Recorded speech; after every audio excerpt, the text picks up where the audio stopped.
When the first stranger came into town, the town folks started getting sick. He was short and stocky and walked into the police station like he was thinking about buying the place. "I'm looking for the sheriff," the stranger said. Deputy Furyk looked up from his magazine. "Hey, Sheriff," he called back. "There's a fella up here looking for you." I walked out of my office. Other than the stranger, the deputy, and myself, the station was empty. Our single jail cell didn't even have a mattress on the cot. I made a mental note to talk to Furyk about that. It didn't look professional when we had visitors to not even have a holding cell ready in case of a sudden crime wave. "How can I help you?" I asked the visitor. Despite the cool October weather, the man was dressed in shorts and a button-down shirt that bulged a little at the gut. When I got close to him, I noticed his eyes for the first time. They were pale green and a bit gold, a color I don't think I'd ever seen before. Those eyes were startling and stood out against an otherwise forgettable face. The other thing I noticed about the visitor was the trail of mud he'd tracked all over my clean floors. Dark footprints led from the door to where the man stood. "You seem too young to be the sheriff," the stranger said. "Couldn't agree more." Furyk chimed in, going back to his magazine. "Well, you're awfully damn old to be a deputy, aren't you?" I fired back at Furyk. "I turned 30 a week ago," I told the stranger. "People around here figured that was old enough for a sheriff, I guess. I can show you the birthday cards if you'd like. Now, can I help you?" The stranger smiled. I struggled to keep a blank face. He had the worst teeth I'd ever seen. They were crooked as a mountain road and blacker than a coal miner's lung. Chunks of food were trapped in the spaces between his molars and canines. His reeking breath crashed into me despite the 10 steps between us. "Sheriff, I'd like to report a crime," the stranger said. "Go ahead." "Well, I think I just killed about 6 or 7 people." That disgusting smile again. I had my hand thumbed through my belt, casual, comfortable but close enough to my sidearm that I could draw it if the stranger really was dangerous. "If this is a joke," I told the man, "nobody's laughing." I heard Furyk's chair squeak behind me. The man might be older than God, but there wasn't anybody else in town I'd rather have watching my back. The stranger only smiled wider and held out his wrists. "I'm afraid I'm serious. Are you going to arrest me now?" "Hey, deputy." Furyk stood up and walked over to stand between me and the stranger. "Yeah, boss." "Could you go grab a mattress for the holding cell?" Furyk was getting the stranger settled in the jail cell when I got the call. Dr. Summers started talking before I had the chance to say hello. "Something crazy's going on, Tony," the doc said. I glanced at the chubby man in the cell. He'd slipped his shoes off and was resting his dirty soles on the clean bed sheets. "I'm already having a weird night," I told Summers. "Any chance this can hold until morning?" "Folks are going to be dead by then, Sheriff." The stranger was staring at me now, smiling his little ruin of a smile. I took a deep breath. "What's going on, and how can I help?" "Can you or Lee head over to the hospital? People are panicking, and I could use a hand in keeping everybody calm." I could hear raised voices in the background of Summers' call, then a loud beeping. "Shit, Tony, I have to go." "All right, Doc, I'm heading over now." I hung up and grabbed my jacket from the wall. The stranger followed me with his bright eyes. "Come and see," he said. "What was that?" The man was already turned away from me on his cot, looking as comfortable as a rat in a dumpster. "I'm heading over to the hospital," I told Furyk. "Could you clean up the floor while I'm out? Our guest tracked in half the mud in the county." The deputy sighed. "Am I a sworn peace officer or a glorified janitor, I wonder? My dad told me to be an architect. I should have listened." I ignored the old man's griping and walked out of the station, giving the stranger's trail a wide berth. I wasn't sure what the guy tracked in, but it was clearly more than mud. For one thing, the tracks smelled almost as bad as the man's breath. For another, the material was too pale to be mud, tinged green, and, while I didn't lean down to confirm it, I could have sworn I saw small things squirming around in the filth. The hospital was like an ant colony that somebody knocked off a shelf. Doctors and nurses zipped through the halls. Everyone was in a rush. Like most of the town, the hospital was small and understaffed. Even in all of the commotion, It was easy to find Summers frowning over a clipboard at one of the nurses' stations. He was middle-aged, thin, and quick with graying hair and a bird beak of a nose. I'd never seen him look worried before, but he was clearly rattled. Hey, Sheriff, He said, not looking up from his charts. can you help the orderlies wrangle some of the family members? What's going on? Summers finally met my eye. I don't know. Something infectious. Something I've never seen before. It's bad, Tony. And it's fast. It was one of the longest nights of my life trying to help out. I pieced together the full story from overheard conversations in the hall. There were 7 patients, all moved into quarantine. 4 were residents of the town who were eating or working at the diner. Something went really ugly in there apparently, and they all rushed to the hospital. Most were still able to move on their own and drove themselves, but they did call an ambulance for the waitress, Shannon. I knew her pretty well. We went to prom together. 4 people from the diner, 2 paramedics, and the 7th victim was the nurse that admitted everyone and started the exams before Summers could get there. On Summers' arrival, he recognized that something was wrong from the start. He was the one who triggered a quarantine. Jesus Christ. I whispered, standing next to Summers outside of the quarantine rooms. This all happened tonight? Summers glanced at his watch. Just under 3 hours since the first group reported experiencing symptoms. The room was isolated behind clear but thick slabs of plastic. For a small hospital, we were lucky enough to be a modern one, and I knew Summers was proud of his quarantine rooms, even if he hoped we never had to use them. But we needed them that night. All 7 of the infected were in the main observation room and strapped down. A few doctors and nurses, covered head to toe in PPE, moved between the beds. Angry red boils and deep bruises covered all 7 patients to varying degrees. The 4 from the diner were in the worst shape. I barely recognized Shannon. Her dark hair was falling out in clumps, and her throat was so swollen that I worried it would burst. There was something wrong with her skin, too. It was loose, like the tissue that held flesh and bone together was beginning to weaken or dissolve. I watched a doctor press gloved fingers to Shannon's wrist to check her pulse. When he pulled his hand back, a wet chunk of skin came with it. 3 hours? I whispered. It appears to be bacterial, Summers said. and obviously contagious. I don't think airborne, thankfully. It actually seems to be limited to direct physical contact. At least, I hope so. But it's faster than anything I've ever heard of. Not to mention, the symptoms are a hodgepodge of bubonic and septicemic. And a sickness like this shouldn't exist, Tony. I'm sorry. I wish I had more answers. Shit. It's like they're practically melting. I turned to Summers. Look, Doc, I don't mean to tell you your business, but this situation seems like it warrants bringing in the government, right? Hazmat types, National Guard. We need to throw everything at this. I've been trying to reach the Centers for Disease Control since we moved them into quarantine. Any luck?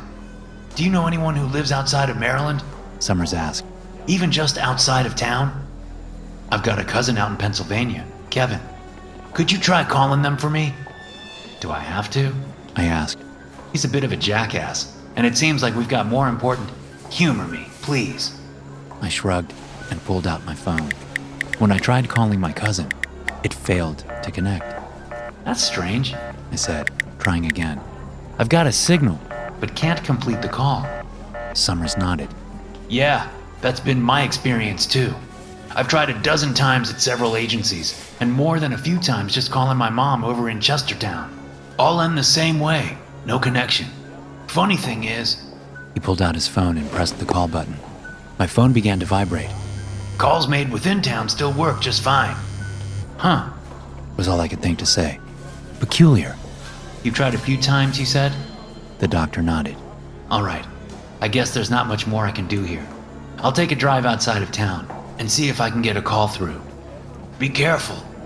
Always. Oh, Doc, I know you've got more than enough going on here, but there's a fella in the holding cell. I think he might be tied up in this mess. Can you check him out? Make sure he's not shedding germs all over my station. Lee can fill you in more once you get there. Summers nodded, and I headed out. It was getting colder outside, but I still drove with the window down. I needed the fresh air after the hospital. If they made candles that captured the smell of those places, it'd be heavy on bleach. There was no traffic as I headed towards the town's limits. The road was lined with trees, and they were covered in dying leaves.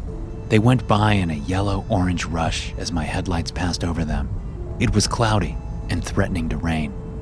As I continued to drive, I just could not shake the image of Shannon gasping for air in her bed, no matter how hard I tried. My mind went back to the stranger, the man who claimed to have killed a half-dozen people or more. It seemed like a hell of a coincidence for him to say that the same night people got sick. He was dangerous.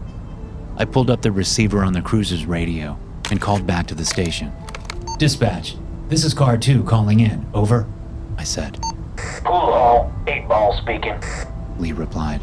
Hey, deputy, not to alarm you or nothing, but how is our guest doing? Sleeping sound as a tick on a hound, looks like. When we arrested him, you didn't touch the guy, did you? I asked. I don't believe so. I just showed him to the cell. Okay, well, in case it comes up before I get back, don't touch him. Lee snorted. I'm not going to hurt him, Sheriff. No, I mean, don't physically touch him at all.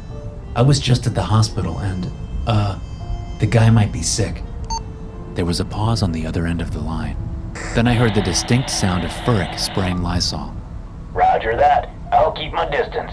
He promised. Okay, I should be back in an hour or two. Over and out. I hung up. Jazz music sounded out from the cruiser's stereo. The chilly air came in through the window, smelling like woods and rain. It would be a fine night for a drive, if not for the nightmare back at the hospital. I came up on town limits, crossed over, then got ready to try to dial my cousin again. Just to be extra sure, I rode out another 3 miles down the highway. Or, that was my plan. Instead, barely a mile past the line that marked the edge of town, my cruiser's engine began to whine. After another 100 yards, there was knocking under the hood, and the power steering went out. I crawled to a stop as the engine died. No amount of key turning or cursing could get the ignition to restart. Damn it! I said, hitting the steering wheel. We never should have gotten rid of horses. I got out of the car to open the hood, clicking on a flashlight as I went. My proficiency with cars was limited to mainly oil and tire changes, but I figured I might be able to spot something wrong with the engine if it was obvious. Some hoses unplugged maybe, or a gremlin beating the shit out of the manifold with a tiny wrench. Everything seemed to be in the right place, so I closed the hood with a bang. It was looking like I needed a rescue. Leaning through the still open driver's side window, I grabbed the radio again and attempted to contact Deputy Furyk. Nothing but static. I tried 2 more times but got the same result. After the radio failed, I pulled out my cell. There was no signal, no way to make a call. The hell? I muttered. Coverage could be spotty out in the country, but I'd never encountered a complete dead zone only a mile or so out of town. I was debating whether I would need to walk back to the station when I heard a low growl from the woods. When I turned towards the noise, I felt my stomach drop to my boots. I'd seen wolves before at the zoo, but the creature that was watching me from the tree line looked damn near as big as a horse. It stood in the moonlit shadows, shoulders at least 5 feet off the ground. The animal's fur was a stainy gray, torn here and there, and covered in dirt. One of its massive ears drooped low, almost torn from the root. Its yellow-orange eyes caught my flashlight and reflected back at me. The wolf stepped out, fully onto the road, and growled again. "Good kitty," I whispered. I held my left arm out in a calming motion, while my right hand drifted slowly, casually, towards the handgun on my hip. The wolf crouched low and showed its teeth. There was motion from the other side of the road. A buck emerged from the trees. Like the wolf, it was bigger than it had any right to be. The animal was twice as tall as I was, its hide scarred and muddy. A great crown of half-shattered antlers twisted up above its head. They looked sharp. Other animals began moving around in the woods around me. I thought I saw more deer, maybe another wolf, and a hulking shadow so big it was either a bear or somebody's tool shed had figured out how to walk. All of the creatures I spotted looked hardly healthier than roadkill, but I was sure they were still dangerous. "I don't think you're real," I said, hand now firmly on the grip of my Smith & Wesson. It was chambered with 9mm bullets, which is usually plenty, but given the size of the wildlife surrounding me, I would have felt more comfortable with an elephant gun or a howitzer. The wolf stalked closer. I took a step back. The creatures all stopped moving. Confused, I took another step back. The animals retreated a short distance. "Huh," I said, deciding to try an experiment. I took a step forward. The wolf growled, and the buck lowered its head. A step back, the two animals relaxed. It seemed like I was allowed to retreat, but not advance. The creatures were herding me back to town. Well, I was heading that direction anyway, I said. I started walking back, but stopped to open the trunk of the cruiser. There was a lot of gear inside. I pulled out the 12 gauge and a sleeve of shells. just in case any of you decide to get fresh, I told the animals, slinging the shotgun over my shoulder. The creatures simply stood there on the road and among the trees in silence. They watched me leave. I couldn't resist the urge to peek back over my shoulder every 3 steps. As I retreated, the wildlife did the same.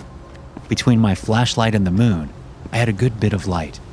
The wind was starting to call clouds in, though, and they promised a storm on the way. Every so often, I'd look back for signs of pursuit, but saw none. I pulled out my phone and tried to call Furyk.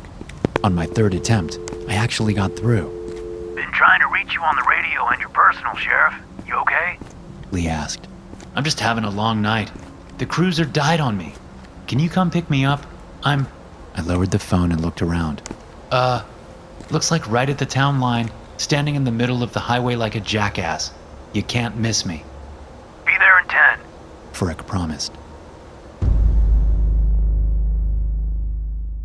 The second stranger came into town the next morning.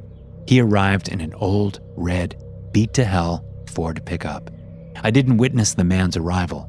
I was sleeping off the weirdness from the night before. The first I learned of the visitor was when Lee's call woke me up. There's been an incident, Sheriff. Yeah, I know. I was there. No, Lee said, sighing. this is a new one. John Peters and Jenny Smith's kid are both dead, and we've got a new prisoner. I rubbed at my face and tried to convince myself I was still sleeping. When that didn't work, I got up from bed. On my way. Furyk filled me in when I got to the station. According to witness reports, the red truck came into town a little after dawn driving erratically. The Ford rear-ended John Peters' truck as he was passing through an intersection, causing his vehicle to strike Robbie Smith's Impala. A few folks saw the crash and the violence that came after. John is an oak tree of a man, 6'4", and a lifelong contractor, capable of throwing around bags of cement like they were pillows. But he's one of the gentlest men I ever met, so I struggled to understand why witnesses swore that he came out of his truck and charged at Robbie Smith. He was only 17 and a nice kid. He had no chance against John Peters, who scooped him up in one hand and went to wailing on him without a word. Folks tried to intervene, but only got a taste of John's knuckles for their troubles. This was enough of a distraction for a badly bruised Robbie Smith to pull a penknife out of his pocket and jam it into John's thick neck. This apparently made John even angrier. He lifted Robbie high and slammed him onto the road. Then he put his boots into the kid. All the while, John was bleeding out like a stuck pig from the pen.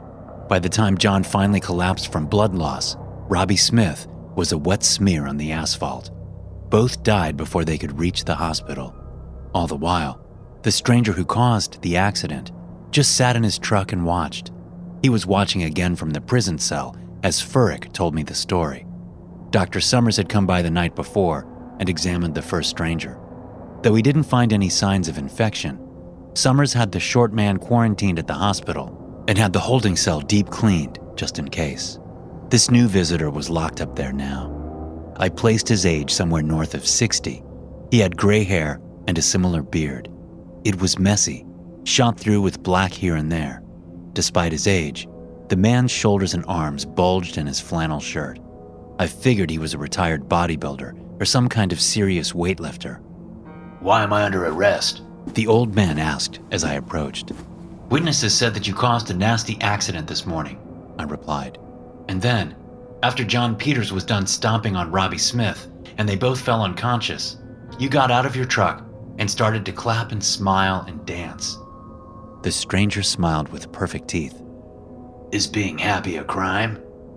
Well, nah, I guess not. The accident part is, though. Reckless driving.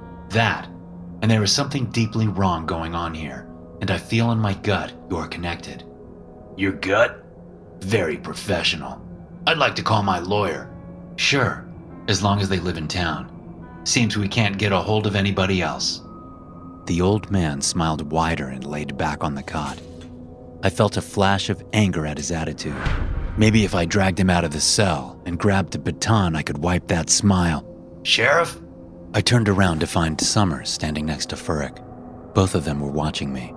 I realized that my fists were clenched. What's up, Doc? I asked. They're dead. Oh, hell, yeah, Lee told me. I don't know what could have gotten into John. I'm sure as hell surprised Robbie even carried a knife. The doctor was shaking his head. No, not just the two from this morning. Everyone who was sick last night. I'm sorry. Nobody made it much past dawn. I sat back on the desk behind me, legs suddenly feeling light. Shannon? I asked. I'm sorry. They're all gone. What the hell is going on here? Lee whispered. I don't know, Summers replied. But we need help. I tried, Doc. Last night I drove out of town, but the cruiser died on me. And there were some animals. I drummed my fingers on the handle of my gun. There's something wicked going on. Something unnatural. I agree. I'm going to try to make it out of town. I think I'll have a better shot during the day. Doc, I don't know about that. He shrugged. Do you have a better idea? I have to try. If something stops me, I'll call you to come get me. Okay. Lee and I will keep an ear out. Summers turned to leave. Wait, before you go, I'd feel better if you had these. I went to my desk and opened a drawer. Inside was my backup radio, as well as a small .38 I sometimes wore on an ankle rig. I handed Summers the radio and the revolver. I'm more likely to blow my own foot off than successfully defend myself, he said. Well, yeah, be careful.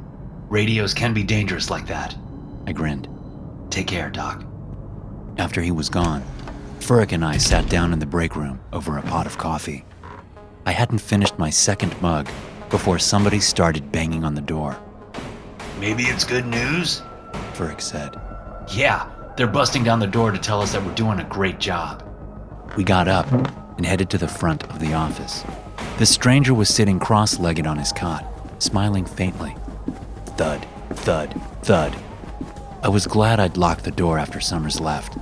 The plan was to give Lee and I a minute to collect ourselves, but now it seems like we were under siege. As we approached the ruckus, Furyk headed off to the side to pull a shotgun from the case. I stopped in front of the door, just in time to hear another drum of knocks. Thump, thump, thump. I glanced at Lee. He nodded. I've got you, Sheriff. I nodded back and unlocked the door. Then I opened it quickly, pushing out onto the porch so fast that the crowd gathered there had to take a step back. Can I help you? I asked, trying to sound sheriffy. There were at least 20 men and women standing outside of the station. I recognized all of them.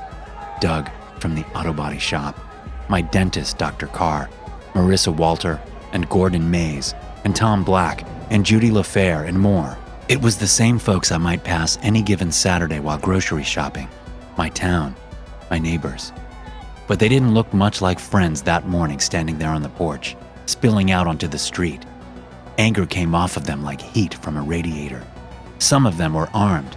It was mostly baseball bats and pry bars, but I noticed a few firearms tucked in waistbands. We're here for the men in the jail cell, Tom said. The strangers. Were you elected head of the mob then, Tom? I asked. Tony, I understand you got a job to do, but something sick is going on. Something evil. Have you tried reaching anyone outside of town? Have you tried leaving? I know, I said softly. But this ain't the way we do things. There will be a trial, and how's there going to be a trial if we can't take them up the county to the courthouse? Marissa asked. I haven't sorted that part out yet, I admitted.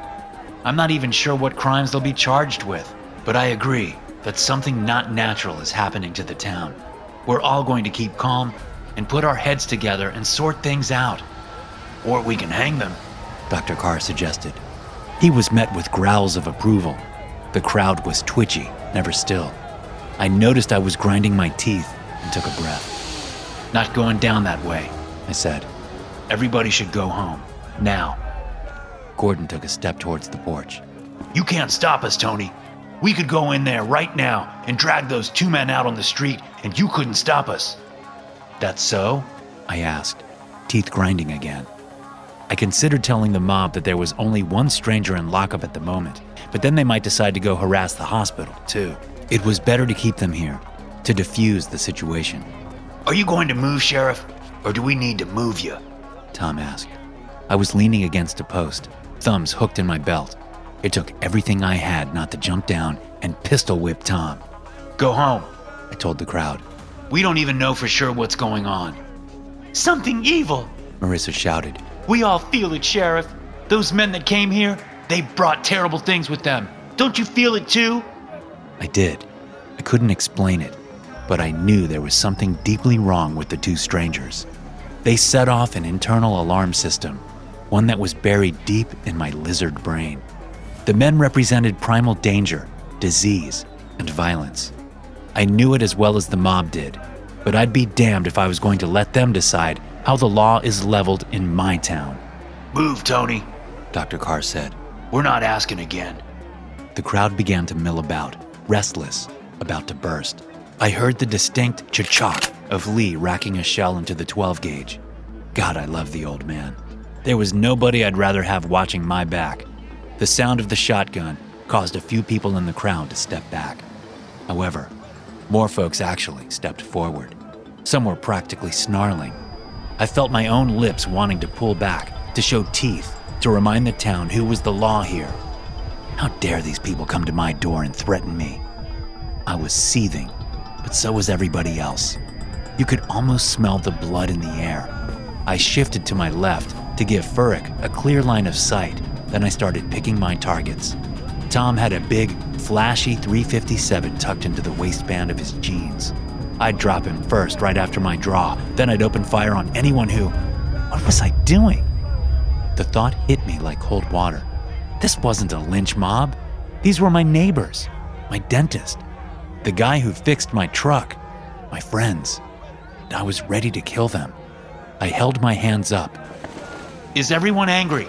I asked. You're goddamn right, Tom growled. Now get out of her way. Does it feel like your anger or somebody else's? My question did more to disquiet the crowd than Lee's shotgun. I saw confusion ripple across faces followed by concern, even shame. I kept going while I still had some momentum. Marissa, I saw you cry for nearly a full day that time you ran over a raccoon outside of town. Do you really want to kill somebody? Are you going to kill me if I don't move? Her mouth opened, but she couldn't seem to find any words. I turned to Dr. Carr. Doc, you've been my dentist since I was a kid. I used to mow your lawn, and Mrs. Carr would sit on the porch and drink iced tea with me after. You're one of the kindest men I know. Are you a killer? He looked at the ground. I get what you're saying, Sheriff, Tom said. But the strangers are doing something to our town, something vile. We have to do something. Yes, I know, but not this, I said. Let's take a step back and catch our breath. Then we can have a meeting later tonight. How about 8 over at Town Hall? We'll talk this out. We'll figure out a way to get help. There was still tension in the crowd, but they began to walk away in ones and twos in small groups. Tom was one of the last to go. I hope you know what you're doing, he said. I'm trying, Tom. We'll get through this. After the mob left, I instructed Furyk to bolt the door just in case and sit with the prisoner. I planned on heading over to watch the other stranger at the hospital in case anyone got wind he was over there. But first, I needed to check on Dr. Summers. He hadn't called back on his radio for us to come collect him, which meant that he either made it out of town or he was in trouble. The drive to town limits was short. It was turning out to be a gorgeous day. The October sun was soft and warm, but there was a fine chill in the breeze. Leaves fell like rain as I drove. brushing against the windshield of my truck in a riot of orange, brown, and red. As soon as I began crossing the town line, my engine began protesting just like the night before. After a few minutes, I caught sight of my parked cruiser from the other day. Summer's Jeep was on the side of the road next to it. "Oh God, please no," I whispered when I saw the body between the vehicles. I parked my truck before it died on me. The engine sounded sick, but it was still running. I ran the rest of the quarter mile or so to where Dr. Summers was curled on the road. There was blood everywhere, splattered on the ground, and even splashed on the side of his Jeep. He'd been torn to pieces, one arm dangling by not much more than the skin. Summers' throat was a red hole, and something had chewed on his face. He held my revolver in his right hand and the radio in his left. Neither had done him any good. I scanned the woods for signs of his killers. There was rustling all around me, breaking twigs and other forest sounds. The animals were there, watching me, waiting. I lifted Summers' body and put him over my shoulder. I'll be back for you all. I shouted to the trees. I promise, one day, I'll make the lot of you into fucking rugs. It was a long walk back to my truck, carrying my friend. The engine failed to turn the first few times I tried the ignition, and thankfully, it caught on the fourth attempt. Once I drove back over the town line, the truck began to run fine. I took Summers directly to the hospital, then went back to the station and opened a bottle of whiskey I had stashed in my desk. Tough day? The old stranger asked from the jail cell. Fuck off, I replied, taking a swig and passing the bottle to Lee. Why the hell are you here anyway? The prisoner smiled. Come and see. Pardon? The stranger ignored me. It was 11 in the morning. We had a whole day to kill before the town meeting. I wish I'd suggested making it earlier. Hey Lee, I asked. Yeah? Feel like a game of chess? The final two strangers came in with the storm. It was early in the afternoon, and I was drinking spiked coffee while Lee kicked my ass in game after game of chess. Hard pellets of rain began tapping at the windows, loud enough to get my attention. I got up and went to look outside. Did the weather take a turn? Furrick asked. It took me a moment to stammer out a reply. Come and see. The sky was black, not stormy dark, but black. Green whips of lightning threaded between clouds and the ground. The rain was falling so hard that it was nearly a solid curtain. There was a sound like coins dropping. Hail was pinging off buildings and cars. Thunder boomed and briefly covered the shrieking wind. Through the darkness, I saw a green light. It was a woman walking down Main Street. Even with the storm, I could see her clearly. She was that bright. The woman was naked and so emaciated that every knob of her spine stood out like a mountain. Her flesh was pale and stretched tight over a narrow rib cage. While her body was a withered ruin, the stranger's face was so beautiful it made me want to weep, or to throw open the door and run into her arms, even though just looking at her made me feel weak and hungry. It was what followed the woman that kept me cowering inside the station. The figure was as tall as the telephone poles that lined the road. Where the thin woman was bright, the creature behind her was absolute darkness, a shadow that swallowed the light. It was shaped like a human, though its form drifted like ink in water. Inside of the great shadow there were stars, billions of them. They burned blue-white and floated and shifted in perfect constellations. I'd never seen anything that was so gorgeous while, at the same time, leaving me feeling broken and terrified. And when he had opened the fourth seal, I heard the voice of the fourth beast say, "Come and see." And I looked, and beheld a pale horse, and his name that sat on him was Death, and Hell followed with him. Lee whispered. And power was given unto them over the fourth part of the earth, to kill with sword, and with hunger, and with death, and with the beasts of the earth. I glanced at the deputy, but before I could ask him what the hell he was talking about, I heard the screeching of metal. We both turned toward the jail cell. The old man had pulled the bars open and was stepping through the gap casually, like he was out for a stroll. This is the weirdest goddamn day, I whispered, drawing my handgun. Furyk had his weapon out as well. Both of us aimed at the stranger. The thing smiled at us. Get back in your cell, I said, looking towards us. Stop or we'll shoot, I yelled. The stranger didn't stop. I opened fire, followed immediately by Lee. Shooting a handgun in a small space is a jarring experience. It was painfully loud and involved a lot of smoke. I could taste the cordite in the air. The stranger stumbled under the barrage, but didn't drop. I kept shooting until my gun clicked empty. Lee did the same. That was 17 rounds each, and, judging by the bloody rags that used to be the stranger's shirt, we were both on target. Somehow, though, the creature kept walking. He passed right between us. I was shell-shocked. The stranger shouldn't be breathing, much less waltzing out of the station into the storm. Lee was the first to shake himself into action. He headed over to the gun rack while I stared aimlessly at the open door. We have to follow him, Sheriff, Furyk said, pressing a shotgun into my arms. Is this the end of the world? I asked the deputy. Are we dead and in hell?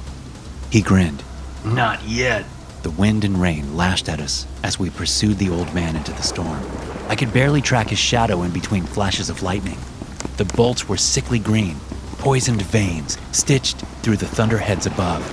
There was no sign of the emaciated woman or the shadow creature.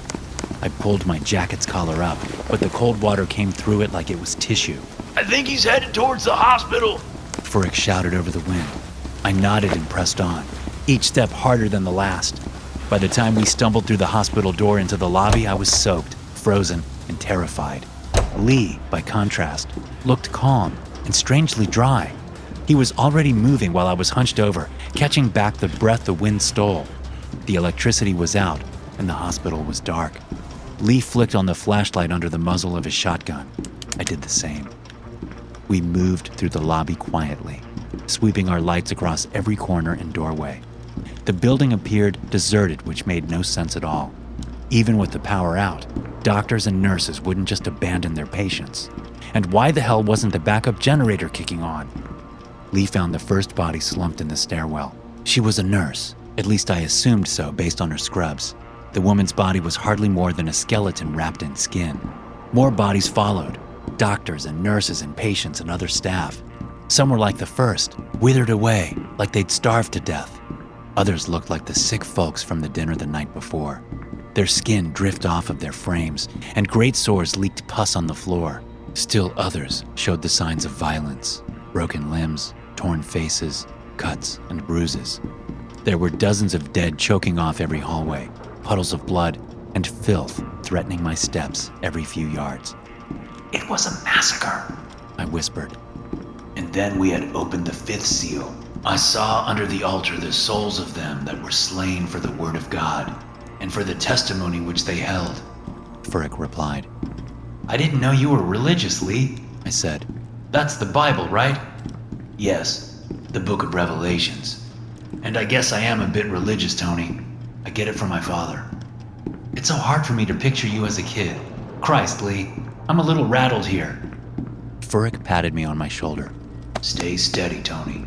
It's almost over. We made our way down the corridor, stepping over bodies. There was a light on up ahead in the quarantine wing. Lee covered me with his 12 gauge as I opened the door. The main quarantine room was bright under harsh fluorescent lights. All four strangers sat on hospital beds in each corner. A pile of limbs and heads and torso sat in the middle of the space. Blood steadily flowed down into a central drain. Hey, Sheriff, the first stranger said. He was wearing a stained hospital gown, his entire body looking like one giant brown and purple bruise. The old man, who'd just escaped the jail, sat nearby. In the opposite corner, the shriveled woman grinned at us. I tried not to look directly at the fourth visitor. Everything around it was dark, a shadow smudge taking nearly a quarter of the room. Out of the side of my eye, I caught that swirl of miniature stars moving across its form. It projected a clean, cold feeling. The funny thing was, whenever I did happen to look at the stranger, I almost felt a twinge of calm. For some reason, unlike the other three, I got the impression the fourth visitor wasn't eager to be in town. I pointed the shotgun at the first stranger. I need you to tell me what the fuck is going on in my town. Then I'm probably going to shoot you. He's so charming, the shriveled woman rasped. I'm certainly ready to spill my guts, The muscular old man replied. No need to shoot anybody, Lee said, stepping next to me. I was just about to ask for a report. Why don't you come and see? I turned to the deputy. What did you say? He was looking past me at the first stranger. White Horse, what is your count? Lee asked. 89. Short man replied. Lee nodded, then chewed at his lip. Town population was 4,657 before the four of you arrived. Hey, Sheriff, what percent is 89 out of that total number? I have no fucking clue, I responded. What is going on, Deputy? Hold on, Tony, just wait. Okay, 89 is 1.9%, give or take. Not bad, Red Horse, Lee said, looking to the second visitor. What is your tally? 18. The old man said, sounding disappointed. That's 0.39%. Furyk calculated. That's lower than expected, but not so terrible. How about you, Black Horse? He asked the woman. She grinned, showing rotted teeth and receding gums. 200 on the nose. About 4.3%. Lee said with a low whistle. That's quality work. The deputy looked at the corner where the fourth stranger stood in darkness. That's 307 total, Pale Horse, Lee said. All told, about 6.6% of the town's population died in 2 days. Good enough for government work, huh? The starry thing didn't reply. I looked around the room from each stranger to my old deputy. He was grinning like a proud dad after their kid kicked the winning goal. Lee, do you have something to do with all of this? I asked, turning towards him, shotgun still in hand. What happened here? A test drive, Furyk replied, smiling wider. A little trial run for the end of days. A hometown apocalypse. Wasn't it grand? Who are you? I demanded, raising the 12 gauge. Lee's grin dropped. I'll show you. His face changed, only for an instant, but that moment will stay with me in my nightmares for the rest of my life. The wrinkled features of my friend pulled tight. His watery eyes changed to raw black sockets. His appearance became beast-like and cruel. In Lee's face, I saw hate, a loathing so ancient, it was older than the rocks and the ocean and the sky. I shook in the presence of his animosity. Then Lee's face was back to normal. The familiar grin, the laughing eyes. At some point, I'd fallen to my knees. He offered me his hand to get up. I scrambled away. Easy, Tony, Lee said, laughing. Easy. Didn't mean to scare you. What are you? I whispered. I gave you all the clues. All of you. He replied. I've been here in town for so long, and nobody ever put it together. What is my name? Lee. Lee what? Lee Furyk, I said, still confused, still shaking. Deputy Lee Furyk. He chuckled. Lee Furyk. Play with the letters. Move them around.